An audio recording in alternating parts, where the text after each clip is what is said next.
Today's video is going to be a little bit different from what we normally talk about on this channel. Normally, we make videos about jerseys, hockey jerseys, and I love that, and that's not going away. But I do want to slowly start incorporating some more general hockey topics like what we're going to be talking about today. And if you can notice the jersey behind me, you probably already know what we're going to be talking about, and that is Team USA winning the gold medal over Team Canada at the 2026 Olympics. Now, look, first thing that you need to know about me personally, I don't pay any attention to politics, whether that be in my own country or any other country. I stay completely as far away as you can away from politics. So for me, this game wasn't necessarily political like some people wanted to make it out to be. For me personally, this was a game that I wanted to see Team USA win because I wanted to see the sport of hockey grow as much as humanly possible. I, like probably many of you, grew up as a kid and immediately grabbed a hockey stick in his hands and started playing around the living room.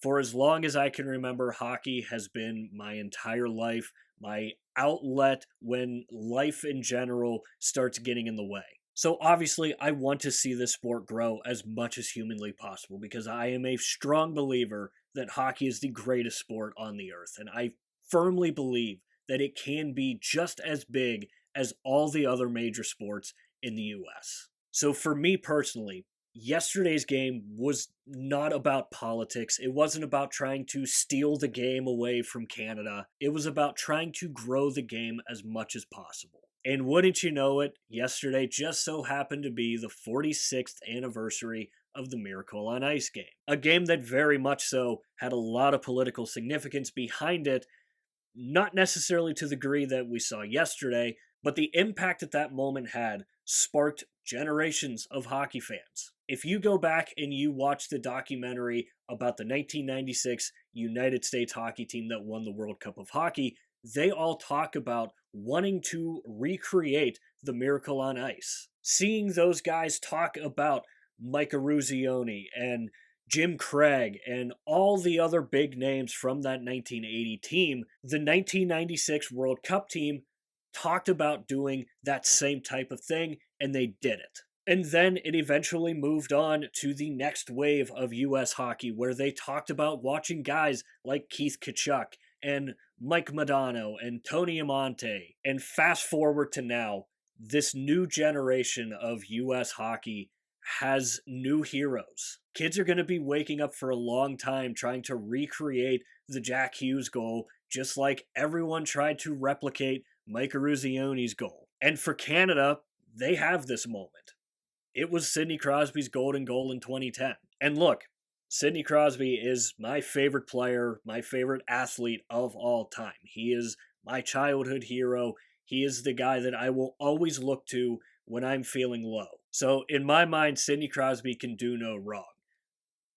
But I remember being 10 years old and being absolutely crushed watching him score that goal against Team USA. So Canada has had that moment where everybody grew up idolizing Sidney Crosby, not just in Canada, but also here in the United States. Shoot, I remember trying to recreate Crosby's golden goal. And now, like I said, we're going to be able to see this next generation of US hockey players trying to recreate the Jack Hughes overtime goal. Now the United States has that new moment like we did in 1980, like we did in 1996. And the significance of the game from, again, just a hockey standpoint, it meant everything. After the game, I sent a text over to my dad, and I said, this wasn't a miracle. This was a statement. For several years now, the topic of U.S. hockey has been, we're coming. We're right on the edge of being able to compete with Canada and going blow for blow. And last year's Four Nations tournament was a perfect taste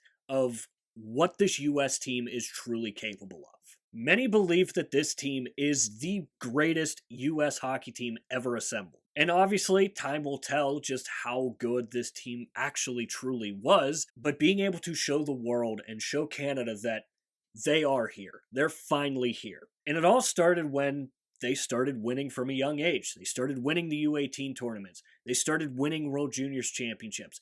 And then just last year, we saw them win the World Championship for the first time in 92 years. Once you start breaking down those barriers that have been in your path, you eventually start to feel like you can do something that no one truly thought you could. And this US team believed from the moment they got to Milan that they could walk out with the gold medals around their necks. And I talked about just how impactful these names are going to be for this next generation. I talked about Jack Hughes getting the golden goal and how kids are going to be recreating that golden goal for years to come. But people are going to see someone like Jack Eichel, who went through a ton of personal health issues with his whole neck injury and wanting out of Buffalo and the scrutiny that he got for wanting out of Buffalo and everything that he has been on to this journey to get here. People are going to look at that and they're going to want to replicate Jack Eichel. Kids are going to start looking at Connor Hellebuyck and the amazing performance that that man had in the gold medal game. And I still firmly believe that he should have been named tournament MVP. I understand Connor McDavid had a fantastic tournament, just like we knew he would. But Connor Hellebuyck, simply put, the U.S. does not win a gold medal without Connor Hellebuyck. But again, you take a look at Jack Hughes, Jack Eichel, and Connor Hellebuyck, and then you have the Tkachuk brothers. And what else needs to be said? I firmly believe, and a lot of other people agree, that they are the faces of U.S. hockey right now. And it means something seeing these two brothers play together, and when you eventually know more about them. If yesterday was your first time watching a hockey game and you saw the Tkachuk brothers doing what they do best and getting under Canada's skin, they start to look into the Tkachuk brothers. And then they eventually go and find out that their dad, Keith Tkachuk, played for the United States as well. Brock Nelson has such an amazing story, being able to say that he is now a third-generation gold medal winner for the United States, following the likes of his grandfather in 1960 and his uncle in 1980. It's these little stories that make what happened yesterday so significant. And to cap it all off, Team USA being the true brotherhood that they really truly are, being able to go grab Johnny Gaudreau's jersey that they had in the locker room the entire tournament and carrying that jersey around, because let's face it, Johnny Hockey was going to be on this team. So the fact that he's not absolutely just crushes me. And Johnny Gaudreau is one of my favorite players of all time. Look, I didn't grow up playing hockey either. That's something that I didn't really mention before. I never played organized hockey, but hockey's always been a major part of my life. And I've never been the biggest guy height-wise, so I've always fallen in love with the shorter players. And Johnny Gaudreau was someone who I immediately started to idolize when I was watching him play for the Boston College Eagles. I followed his career from Boston College to the Calgary Flames and eventually to my home state in the Columbus Blue Jackets. So seeing Team USA honoring Johnny Gaudreau, carrying his jersey around, getting his children in on the picture, because they know that if Johnny Hockey was there, he'd be in that picture with them. And there's something to be said about the hockey gods and how sometimes they're just on your side. And yesterday they were on the US's side. I'm not going to sit here and say that it was a perfect game for the United States, because it wasn't. For all intents and purposes,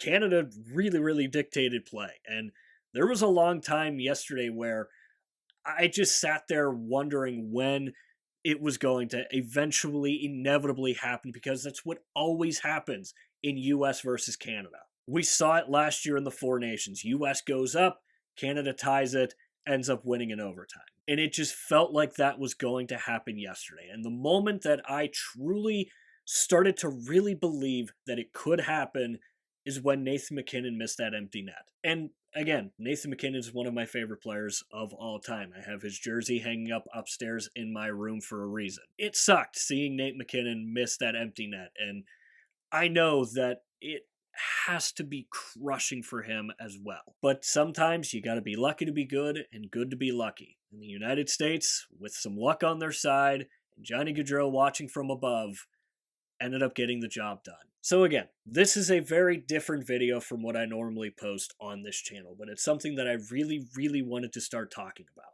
In no way, shape, or form do I think the United States is stealing hockey from Canada. But yesterday, in my mind, did prove that USA Hockey can be spoken in the same breath as Canada can. So again, I know that this is a different video from what we normally talk about, but I do want to start doing more videos like this. And instead of talking all about jerseys, I talk about more just hockey basic things. Something big that happens like what we saw yesterday. I'm going to be covering the entirety of the rest of the NHL season on this channel and into playoffs. So let me know down below in the comment section if you want to see me do more videos like this and if that's something that interests you. And if you do have any thoughts and opinions, let me know what they are down below in the comments as well. And while you're down there, swing by the description and click the Linktree link. That is the only link in the description for a reason. That is because it will take you to all of the social media platforms for this channel. Currently, right now, we are only on Instagram and X. I will say the Instagram page does get a little more tender love and care because that is how this entire page started in the first place. So if you enjoy these videos and you're looking for some extra content, again, Linktree link in the description. It'll take you to wherever you want to go. So with all that said and done, that is going to do it for this video here. I hope you enjoyed the video. If you did enjoy it, hit the like button. If you really enjoyed it, hit the subscribe button. Again, both are free. Both really help out the channel a lot. And again, let me know what you think about these types of videos and if you want to see more of them. Because again, this is something that I want to start doing more on this channel, is talking about other things outside of jerseys. And of course, if you have made it to this point of the video, I want to say thank you very, very much for taking the time out of your busy day to watch these videos here, because it genuinely does mean the world to me. And as always, stay tuned for more jersey content coming in the future. We'll see you next time.